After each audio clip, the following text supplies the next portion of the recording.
9번 문제 바로 풀어볼게요. XY에 대한 2차식이 있는데 문제 유형으로 보세요. 2차식이 있을 때 어떤 조건이냐면 2차식이 두 1차식의 곱으로 인수분해가 된다. 이렇게 이 문장 외우세요. 두 1차식의 곱으로 인수분해 될 때 이 문제 유형이야. 이렇게 가지고 와. 두 1차식의 곱으로 인수분해가 된다. 이 문제는 판별식의 판별식이 0이다. 이렇게 판별식 D라고 할게요. 판별식의 판별식. 여기는 D 다시라고 할게요. 판별식의 판별식이 0이다. 이렇게 외우세요. 일단은 시험 문제 맞추는 게 중요하잖아. 그지? 다시 어떤 2차식이 있는데 그 2차식이 두 1차식의 곱으로 인수분해가 된다. 이런 문장이 나와요. 두 1차식의 곱으로 인수분해가 된다라는 말이 나오면 어떻게 하라고? 판별식의 판별식이 0이다. 잘못되어가지고 판별식이 0이다 그러면 안 돼. 판별식이 0인 거는 뭐야? 그건 중근이지. 이 문제랑은 다른 거예요. 다시 1차식의 두 1차식의 곱으로 인수분해 될 때 이런 문장이 나오면 판별식의 판별식이 0이다. 이렇게. 그럼 다시 뭐 이미 2차식이긴 하지만 요거를 x에 대한 내림차순으로 먼저 정리를 하세요. x에 대한 내림차순 정리, x제곱 플러스 그다음 x 있는 게 yx 다음에 마이너스 2x죠. 플러스 y 마이너스 2x 이렇게 쓰면 되겠네요. y 마이너스 2x 그리고 나머지는 상수 취급한다고 하지. 플러스 ay 제곱 플러스 6y 마이너스 2 이렇게 x에 대해서 내림차순으로 먼저 정리한 다음에 요거의 판별식의 판별식이 0이야. 다시 말하지만 판별식 0 아니야. 일단 판별식 먼저 가볼게요. 판별식 b제곱 마이너스 4ac죠? b제곱 마이너스 4 a는 1이니까 쓸 거 없고 a, c 이렇게 이게 판별식이지? 다시 정리해 주세요. 일단 요거 0 그러면 안 돼. 전개 y제곱 마이너스 4y 플러스 2의 제곱 4 마이너스 4ay 제곱 마이너스 24y 플러스 428 이게 판별식인데 이 판별식의 다시 판별식 그러니까 다시 이거를 y에 대해서죠. 다시 이거를 y에 대한 내림차순으로 또 정리. y제곱 마이너스 4ay-제곱 1 마이너스 4ay-제곱 이렇게 쓰면 되겠죠? 그 다음에 1차 항 마이너스 28y겠네요. 지금 쓰고 있는 게 판별식이죠? 플러스 4 더하기 8, 12가 되는 거예요. 이게 판별식인데 이 판별식의 다시 판별식. 잠깐만 요거 28y 안 썼지? 이게 y 마이너스 28y예요. 얘가 판별식인데 다시 요 판별식에 판별식을 또 써. 그 판별식이 0이라는 거야. 지금 같은 경우는 28y니까 짝수차의 판별식 쓸 수 있는 거죠. 다시 요거에 판별식 d 다시라고 하고요. 짝수차의 판별식이니까 4분의 d 다시 이렇게 할게요. 요 판별식의 판별식 b 다시 14죠? 14의 제곱 196 마이너스 ac 12 곱하기 1 마이너스 4a 판별식의 판별식이 얼마라고? 0이라고. 판별식의 판별식이 0이다. 이렇게 풀어주면 되고요. 다시 사로 약분되지. 사로 약분하면 3 여기는 49 이렇게 나오고요. 전개 49 빼기 3이지. 46이겠네요. 46 더하기 12a 이 값이 0이 된다 이거지. 그래서 12 다시 12a는 마이너스 46이 되고 a는 마이너스 12분의 46이 되고 2로 약분하면은 마이너스 6분의 23 이렇게 나온다 이거죠. 됐죠? 일단은 답은 2번이에요. 일단은 이렇게. 그러면 이게 무슨 얘기냐 이거지. 예전 같으면 요 9번 문제 두 1차식의 곱으로 인수분해가 될 때 이런 문제가 사실은 고득점 문제였어요. 근데 출제가 계속 되고 문제집에 계속 실리고 하다 보니까 이게 지금 9번까지 앞번호까지 지금 밀려가지고 온 거야. 사실은 이 내용 자체가 쉬운 건 아니에요. 자, 설명드릴게요. 그래서 지금처럼 2차식이 있는데 그게 1차식의 곱으로 인수분해가 된다 이거야. 그랬을 때 판별식의 판별식이 0이다. 그게 이제 무슨 말이냐. 그 내용을 설명을 드릴게요. 지금 보면은 요거를 x에 대한 내림차순으로 정리를 했죠. 그게 요거였잖아, 그지? 얘 그대로 씁시다. x에 대한 내림차순으로 이렇게 정리를 했어.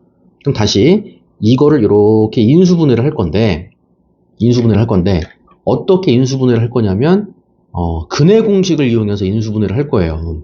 근해 공식 무슨 얘기냐면 잠깐만 보고 갑시다.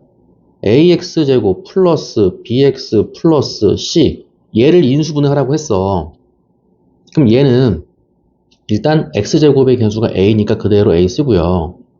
얘를 인수분해할 때 는 0이라고 하는 2차 방정식을 떠올리는 거야. 는 0이라고 하는 2차 방정식을 떠올려 보세요. 그러면 근해 공식 배웠잖아요. 그쵸? 근해 공식 뭐였어? x는 2a분해죠. 마이너스 b 플러스 마이너스 루트 이 루트 안에 들어가는 게 b제곱 마이너스 4ac인데 루트 안에 들어가는 b제곱 마이너스 4ac를 우리가 d라고 부르는 거잖아. 판별식 이렇게. 그쵸? 그래서 2차 방정식이 는 0까지 2차 방정식이 근이 이렇게 나왔으니까 이 식을 인수분해하면 근이 2a분의 마이너스 b 플러스 마이너스 루트 d니까 인수분해가 되면 x 마이너스 2a분의 마이너스 b 플러스 루트 d 한 번 그 다음에 곱하기 x 마이너스 다시 2a분의 마이너스 b 이번엔 마이너스 루트 d 한 번 요렇게 인수분해가 되지 않겠냐 이거야. 이해 갔어요? 이 얘기 하는 거야. 그럼 다시 이거를 여기에 한번 적용을 해볼게요. 그럼 지금 x제곱의 개수가 1, a가 1이고요. b가 y-2죠? 얘가 b야. 그 다음에 ay제곱 플러스 6y-2 얘가 c야. 그럼 이거 인수분해 한다고 쳐봐. 인수분해할 때 어떤 방법 쓴다고? 근해 공식을 쓴다고. 는 0이라고 해놓고 근해 공식을 써본다고. 그러면 x제곱의 개수는 1이니까 1 쓸 필요 없고요. 바로 들어가면 되죠? 얘 인수분해하면 x 마이너스 2a분해니까 2분해죠. 2분해.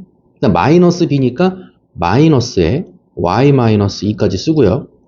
그다음 플러스 루트 이렇게 하고 루트 b제곱 마이너스 4ac잖아요. 그래서 y-2의 제곱 마이너스 4ac니까 마이너스 4 곱하기 a1이니까 쓸 필요 없고 ay 제곱이죠. 플러스 6y-2야. 그리고 괄호 닫고 요렇게 들어가고 옆에 곱하기 해주고 똑같이 해주면 되죠. 여기는 생략할게요. 그래서 이거를 인수분해하면 요런 모양의 식이 나와. 맞지? 여기 오른쪽에 있는 거는 요것만 마이너스로 바꿔 쓰면 되는 거지? 그쵸? 얘를 인수분해하면 요런 모양의 식이 나오는데 조건에서 뭐라고 했어요? 두 1차식의 곱으로 인수분해가 된다 그랬잖아. 1차식의 곱으로 인수분해가 된다고 했는데 얘네들은 문제가 안 돼. 여기가 문제가 된다 이거. 여기 왜? 루트가 있는데 y제곱이 있잖아. 그쵸? 루트가 있는데 y제곱이 있고 여기에 뭔가 y에 대한 2차식이 있는 거예요. 무슨 말인지 알겠어요? 그래서 조금만 더 이 부분 이 루트까지 포함해가지고 만약에 이 부분이 루트 y제곱 그리고 마이너스 4ay제곱이죠. 여기가 1 마이너스 4a y제곱 이렇게 되겠네. 그리고 마이너스 4y인가요? 마이너스 4y 마이너스 24y 계산하면 마이너스 28y죠. 이렇게 되고 4 여기는 8 12 이렇게 나왔잖아. 이렇게 여기에 루트가 살아있으면 우리가 이걸 가지고 1차식이라고 부르지 않잖아. 그쵸? 무슨 말인지 알겠어? 두 1차식의 곱으로 인수분해가 된다고 했는데 얘네들은 다 1차식이야. x 1차식, y 1차식 맞지? 여기에 루트가 있고 y제곱이 있고 y가 있고 막 이렇게 나와버리면 우리가 이 식을 가지고 1차식이라고 부르지 않는다 이거야. 이해갔어? 그래서 요 루트가 사라지게 만들어라 이거지. 이 루트가 사라지게 만들기 위해서는 루트 안에 있는 잘 보세요. 루트 안에 있는 이 식이 뭐가 돼야 돼? 0? 0은 아니죠. 0은 될 수도 있지만 예를 들어서 이게 0이 되면 루트가 사라져. 맞지? 0이니까. 근데 이게 꼭 0일 필요가 없죠. 만약에 이게 4가 되더라도 루트가 벗겨지는 거 맞잖아.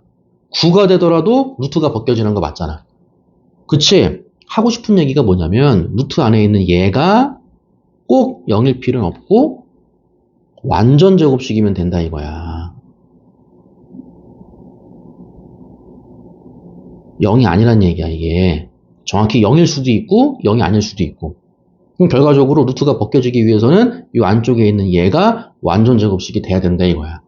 근데 루트 안에 있는 얘가 뭐였어? 판별식이었잖아요. 루트 안에 있는 게 판별식이었잖아. 판별식이 완전 제곱식이었다 이거야 이렇게. 이해 갔어요? 판별식은 0 이게 아니라고. 판별식이 뭐라고? 완전 제곱식이라고. 이 식이 판별식인데 그게 완전 제곱식이라고. 이 식이 완전 제곱식이 되기 위해서는 이 식의 판별식이 얼마가 돼야 돼? 0이 돼야 되지. 이해 갔어요? 그래서 이 식의 판별식이 0이다 이거야. 아시겠어요? 잘 보셔야 돼요 이거. 문제가 난이도가 좀 있기도 하고 출제가 자주 되기도 했어 이 문제는. 그래서 이제 밀리고 밀려가지고 지금 9번까지 온 건데 난이도로 치면은 쉬운 건 아니에요. 출제가 자주 됐을 뿐인 거지. 됐죠? 판별식이 0이 아니라 루트 안에 있는 애가 판별식인데 그 판별식이 뭐가 돼야 된다고? 완전 제곱식이 돼야 된다고. 아직까지도 판별식이 0 그러면 문제 있는 거예요. 설명 잘 들어보세요. 이 판별식이 완전 제곱식이 돼야 된다고. 완전 제곱식이 되기 위해서는 이 식의 판별식이 0이 돼야 된다 이거야. 이 식이 0이 아니라 이 식의 판별식이 0이 돼야 된다 이거야. 그래서 두 1차식의 곱으로 인수분해 될 때 이런 문제가 나오면 판별식의 판별식이 0이다. 이걸로 문제를 해결한다 이거예요. 아시겠죠? 오케이. 그 다음에 10번 풀어드릴게요.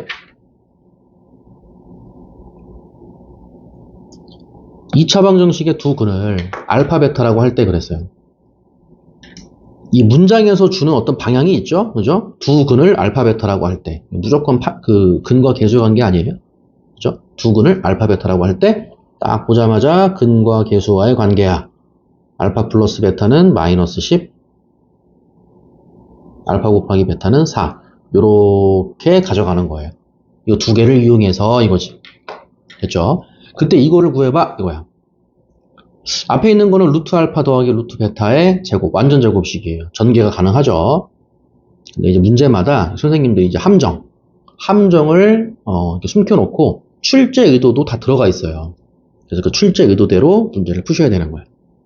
자, 무슨 말인지 봅시다. 루트 알파 더하기 루트 베타의 제곱이에요. 완전 제곱식이에요. 일단 루트 알파의 제곱이니까 알파겠죠? 알파 더하기 플러스 루트 베타의 제곱이니까 베타겠죠? 베타 더하기 플러스 2 루트 뭐야? 알파 베타지? 그쵸? 이렇게 들어가면 틀리는 거라고. 이렇게 문제마다 출제 의도가 숨어 있다고. 정확하게 어떻게 써야 돼? 2 루트 알파 루트 베타 그렇게 써야지. 그쵸? 플러스 2 곱하기 루트 알파 곱하기 루트 베타 이렇게 쓰는 거죠. 루트 알파 곱하기 루트 베타가 루트 알파 베타라는 법이 있어요? 아니지, 없지. 얘랑 얘랑 같아? 같을 때가 있고 다를 때가 있는 거지. 항상 같은 건 아니죠. 그쵸? 정확한 표현은 얘가 맞는 거예요. 마이너스 가로 열고 제가 이제 강조하는 게 이런 건데요. 루트 알파의 제곱 이거를 우리가 중딩 때부터 배워. 그죠? 중3 때 뭐 제곱분과 실수 이런 거 배우면서 제곱이랑 루트랑 같이 있으면은 이게 제곱이 사라진다고 배워. 틀린 말은 아닌데 문제가 이제 우리가 학원 다니면서 어설프게 배워서 고등학교로 올라오더라고요. 다시 루트 알파의 제곱은요. 제곱이랑 루트랑 만나면 사라져. 이렇게 배우면 잘못 배운 거고요. 제곱이랑 루트랑 만나면 사라지긴 사라지는데 사라진다고 해서 알파가 그대로 나오는 게 아니라 절대값을 이렇게 붙이고 나온다고 보셔야 되는 거예요. 이렇게. 이게 맞는 표현이에요. 절대값 알파예요. 일단 이걸로 외우셔야 돼요. 중3 때 제곱분과 실수 이거 배우면서 제곱이랑 루트랑 만나면 사라지니까 알파야. 이렇게 배우고 올라왔다면 얼른 요거 필기해 두세요. 이렇게. 알파가 아니야. 알파 아니에요. 절대값 알파야. 그래서 는 해놓고 어떻게 했어? 이런 문제 유형은 는 해놓고 이 절대값 안쪽에 있는 이 알파 있죠? 절대값 안쪽에 있는 알파가 0보다 크거나 같을 때 한번, 얘가 0보다 크거나 같을 때 한번, 만약에 알파가 0보다 작다면 한번, 이렇게 두 가지 케이스로 나눠서 일로 갈 때가 있고 일로 갈 때가 있고 했다고요. 만약에 알파가 0보다 크거나 같다면 얘는 그대로 알파가 나오지만 알파가 알고 봤더니 음수였어. 얘가 음수였다면은 절대값을 벗기면서 마이너스를 이렇게 달고 나온다 이거야. 일로 가느냐 일로 가느냐 절대값 안쪽에 있는 이 알파의 부호를 보고 판단한다 이거죠. 판단한다. 됐죠? 그래서 마이너스 가로 열고 루트 알파 제곱 뭐라고? 알파 그러면 안 돼. 절대값 알파예요. 절대값 알파 더하기 절대값 베타. 이렇게 쓰는 게 맞다는 거예요. 이렇게. 아시겠죠? 그럼 다시 알파 플러스 베타는 이미 여기서 마이너스 10이라고 했지? 앞에 거 이미 구했어요. 마이너스 10. 마이너스 10 쓰고 그다음 플러스 한 번 더 쓰고 갑시다. 2 루트 알파 곱하기 루트 베타 그리고 마이너스 가로 열고 절대값 알파 더하기 절대값 베타 여기까지 왔죠? 이렇게 는 해놓고 이렇게 자 알파 플러스 베타가 마이너스 10이고요. 알파 곱하기 베타가 4야. 중요한 거는 뭐 10이고 4고 이게 중요한 게 아니고 부호를 보셔야 돼요. 부호. 추론. 알파, 베타라는 두 수가 있는데 두 개를 더했더니 음수래. 잘 생각해봐. 두 개를 더했는데 마이너스가 나왔어. 근데 이거 가지고는 아무것도 모르잖아. 두 개를 더했는데 마이너스가 나왔어. 그래서 뭐? 얘가 플러스고 얘가 마이너스일 수도 있는 거고. 둘 다 마이너스일 수도 있는 거고. 거꾸로. 얘가 알파가 마이너스고 베타가 플러스일 수도 있는 거고. 그쵸? 알파 플러스 베타가 마이너스라고 해서 여기서 얻어지는 거는 아무것도 없어요. 물론 둘 다 양수는 아니겠지. 그쵸? 근데 두 개를 곱했는데 양수가 나왔어. 두 개를 더했을 때 음수가 나오면서 곱했을 때는 양수가 나왔어. 그럼 뭐야? 둘 다 마이너스겠지. 그쵸? 알파가 플러스고 베타가 마이너스가 되면서 더했을 때 마이너스 10이 될 수도 있는데 그렇게 되면 플러스 곱하기 마이너스가 되기 때문에 알파 곱하기 베타는 음수가 나와야 돼. 안 맞잖아. 그치? 그래서 합쳤을 때 음수가 되고 곱했을 때 양수가 되기 때문에 여기서 추론할 수 있는 건 뭐야? 알파하고 베타가 둘 다 음수였다 이거죠. 이렇게 나가는 거야. 아시겠어요? 그럼 다시 앞에 있는 마이너스 10은 그대로 쓰시면 되고요. 플러스 2 곱하기까지 그대로 쓰면 되고요. 문제마다 출제 의도가 있다 그랬지? 요거 복소수 배우면서 배웠잖아. 허수, 복소수, i 이런 거 배우면서 나오는 내용이죠. 루트 알파 곱하기 루트 베타는 만약에 알파와 베타가 둘 다 마이너스라면 루트 알파 곱하기 루트 베타는 마이너스가 생기고 합쳐준다 이거였죠. 마이너스 루트 알파 베타였던 거예요. 이렇게. 아까 얘랑 같을 때가 있고 아닐 때가 있다 그랬지? 조심해야 된다 그랬지? 딱 그 부분 냈네 이렇게. 그쵸? 마이너스 쓰고 가로 열고 다시 알파 베타가 마이너스였기 때문에 이 절대값 알파, 절대값 베타 절대값 벗기면서도 마이너스를 이렇게 달고 나와야 된다 이거지. 마이너스 알파, 마이너스 베타 이렇게 나오는 거예요. 됐지? 평고 문제는 문제가 되게 좋아. 선생님들이 하나하나 신경 써가지고 낸 그 흔적들이 다 있어요. 이렇게 막 내고 그러지 않아. 다시 마이너스 10 플러스 2 곱하기 마이너스 알파 곱하기 베타가 4였잖아. 루트 4니까 마이너스 2 이렇게 나오겠네. 그죠? 마이너스 분배해주면 플러스 알파 더하기 베타가 되고요. 조건에서 알파 더하기 베타는 마이너스 10이라 그랬지? 요 값이 마이너스 10이 된다 이거야. 됐죠? 마이너스 10 얘랑 곱하면은 마이너스 4 마이너스 10 답은 얼마? 마이너스 24가 되고요. 보기 중에 답은 1번이 되면 알 수가 있다 이거죠. 됐어요? 오케이. 자, 일단은 여기까지 한번 정리해 보시고 그 다음 건 한번 끊고 갑시다.